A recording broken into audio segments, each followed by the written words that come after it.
Hey there and welcome back to Inside Check. In today's video, and as part of my series for new players, I wanted to take a quick look at something that I remember being really complicated and confusing when I started playing Dungeons & Dragons, and that's trying to understand and get to grips with how to cast spells.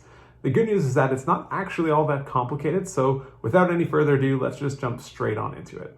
In Dungeons & Dragons 5th edition, there are 9 levels of spells, numbered 1 through 9, which do tend to increase in power as the numbers increase. There is also something known as a cantrip, or a level 0 spell sometimes, and your characters will get access to each of these spell levels, as well as more and more spells as they progress throughout the game and get a little bit stronger over time. To kick things off, we're going to take a look at cantrips.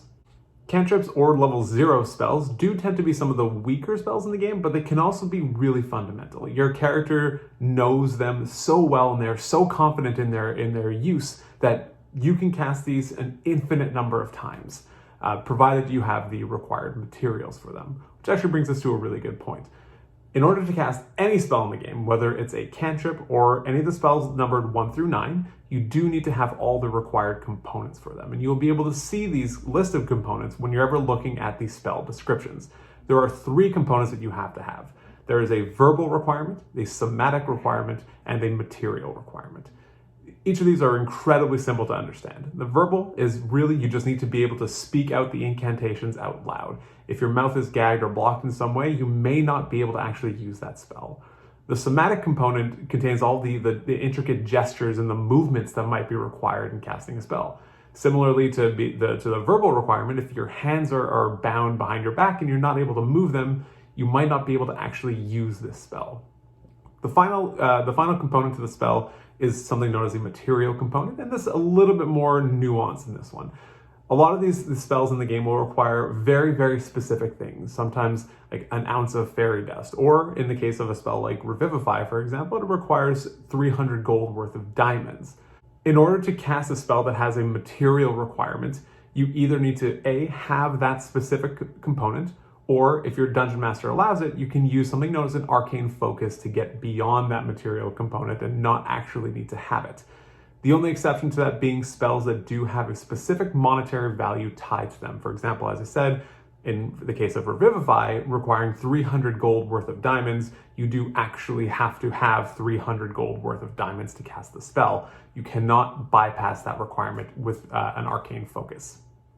All right, so let's take a look back at our cantrips. Let's take a look at Firebolt, for example. As a cantrip, you can cast this spell an infinite number of times, provided that the target is within range, which in the case of Firebolt is 120 feet. The casting time is 1 action, which means if you're in combat, this will consume your action to do so. And as well, in order to actually use it, you need to make a ranged spell attack. Very similar to attacking with a bow or attacking with really any weapon. You roll a d20 and you add your spell attack modifier to determine whether or not you actually hit the target. Provided you hit their AC, you hit the target.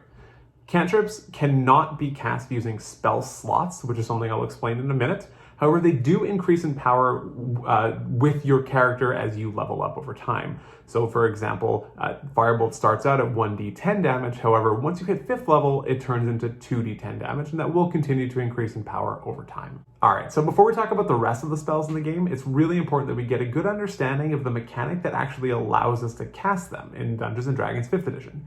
In the game, in order to cast a spell, you have to use something called a spell slot. As you adventure throughout time, you will gain access to more and more spell slots that are also of a higher and higher level. If we take an example of a first level wizard has access to 2 first level spell slots. What that means is that they are able to cast 2 spells that are of first level. After the spell is cast, the spell slot is consumed until that wizard takes a long rest, after which they will gain access to both of those spell slots again. In casting of any of the spells that use these spell slots, it can be the same spell twice, or it could be 2 different spells. That's entirely up to you and dependent on whatever the situation calls for. All right, so now that we've got that out of the way, let's take a look at some actual spells. Let's take a look at Magic Missile, for example. The spell's description tells us that this is a first level spell, which means in order to cast it, we will be consuming one of our available spell slots.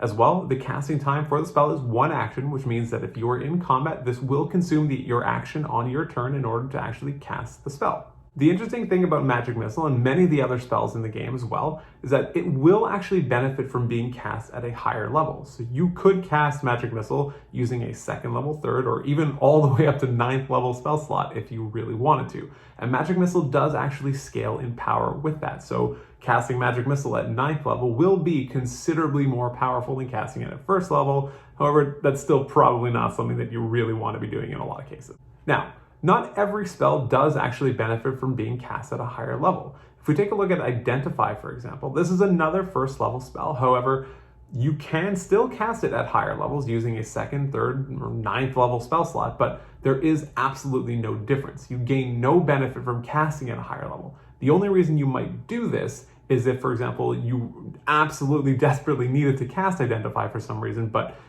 you didn't have any of your lower level spell slots left. You had already consumed all of your 1st or 2nd level spell slots, so maybe you have to cast it at a higher level. So you are still able to do this, but it just gains no benefit. What is really important to know though is that you cannot go the other way. While you can cast a 1st level spell at 9th level, you absolutely cannot cast a 9th level spell using a 1st level spell slot. That simply does not work. Since we're already looking at Identify, let's take a look at another really important thing to know about spells, something called Ritual Casting. Some classes will gain access to something called Ritual Casting, whether by nature of their class or a feat that they might take. What Ritual Casting lets you do is it allows you to cast a spell without actually consuming the spell slot, which sounds awesome, but that's not something that's really designed for combat scenarios.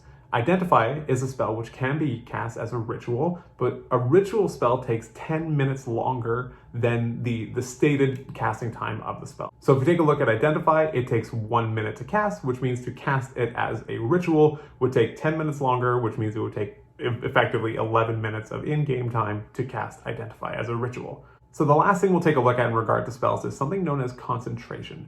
There's a number of spells in the game. They do tend to be on the slightly more powerful side that are known as concentration spells. You can only have 1 concentration spell active at a time.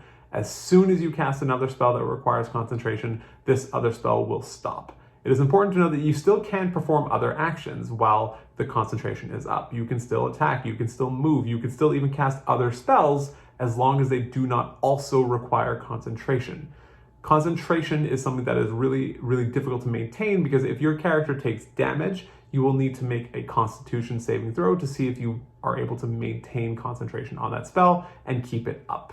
All right, so that's it. That's been a quick look at spellcasting. I do really hope you got something valuable out of this video, but otherwise, take care.